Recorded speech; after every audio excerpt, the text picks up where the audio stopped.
In Australia, something amazing is happening. The economy is losing more than $1 billion USD per year due to the invasion and destruction of pests, including wild pigs, rabbits, foxes, wild cats, and especially wild parrots birds with a population of up to 17 million individuals. So how do farmers in Australia fight the destruction from wild parrots? We will learn in this video. But first, we understand why in Australia there is such a large population of wild parrots. About 65 million years ago, Australia broke away from the supercontinent Gondwana and has since survived in geographical isolation with a stable climate with year-round warm temperatures and diverse habitats, from the rainforest in Queensland to the eucalypt woodlands to the arid deserts in the interior. Each of these environments provides different resources and living conditions, facilitating the growth of many species of parrots with different adaptive characteristics.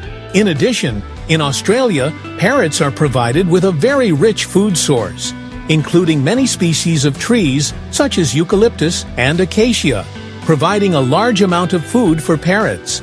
These plants not only provide seeds and fruits, but are also ideal places to live and nest.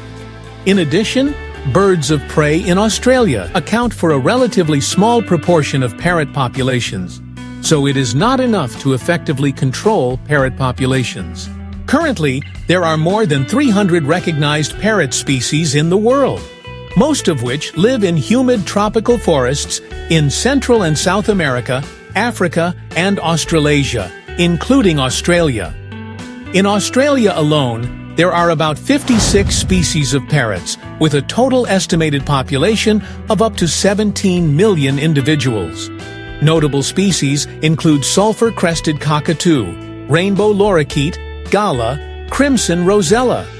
Due to the large number of wild parrots, they are present both in urban areas and in rural areas, especially in rural areas.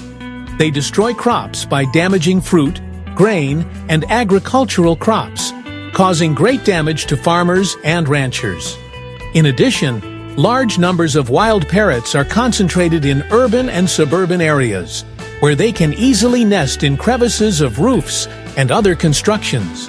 This is not only a nuisance to residents, but also pollutes the environment by leaving a large amount of manure, pollute the environment and deprive the landscape of urban areas and large cities. So, how do these wild parrots affect agricultural production? The gala in Australia, estimated to have about 4 million individuals, is the fourth most common parrot in Australia, but it is the largest crop-destroying parrot on Australian farms, often living in large flocks with hundreds of individuals. Their presence on a large scale in rural areas has greatly affected agricultural activities, when these parrots can eat fruits or destroy a large number of crops. In addition, their high sociability and strong adaptability to diverse habitats make it challenging to manage and control their population growth. It is estimated that the birds cause approximately $173 million Australian dollars in crop losses each year. A gala herd can consist of hundreds or even thousands of individuals, causing serious damage to wheat, barley, and sunflower fields, especially near the time of harvest. Fruit farms such as bananas and mangoes also attract gala herds. Gala parrots also have a habit of gnawing and damaging agricultural equipment and infrastructure, such as irrigation systems, crop nets, and other equipment of farmers. The damage caused by gala parrots to the fruit industry is enormous, with more than 95% of the buds on the vines lost. This species is not only harmful by eating fruit, but also through actions such as pruning leaves and gnawing fruits such as walnuts, olives, macadamia nuts, and apples. Therefore, gala parrots are considered one of the main pests in the Australian fruit industry. In addition to the threats of direct crop destruction from wild parrots, farmers in Australia also face many other difficulties, such as extreme climates, such as drought, heat, and floods. In some regions with warm temperatures all year round, which is also greatly affected by pests and insects, including insects such as aphids, bugs, and mold, which can harm crops.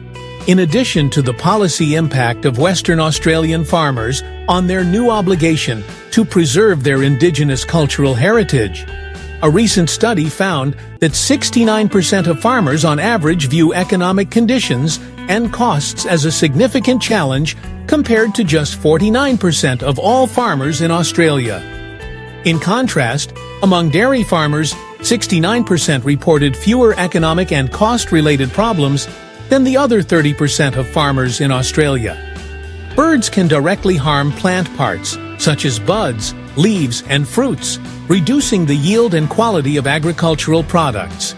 Moreover, they can also destroy agricultural infrastructure, including irrigation systems, thereby increasing maintenance and repair costs. In addition, indirect damage occurs when the pod is damaged, which facilitates mold growth and bacterial contamination. Bird infestation not only reduces commercial value, but also forces farmers to invest more effort and cost into the harvest process to remove spoiled fruit. Other impacts include early harvesting, which significantly reduces the quality and yield of the product, which in turn directly affects farmers' profits as production costs increase, while product costs may decrease due to impacts from wild parrots.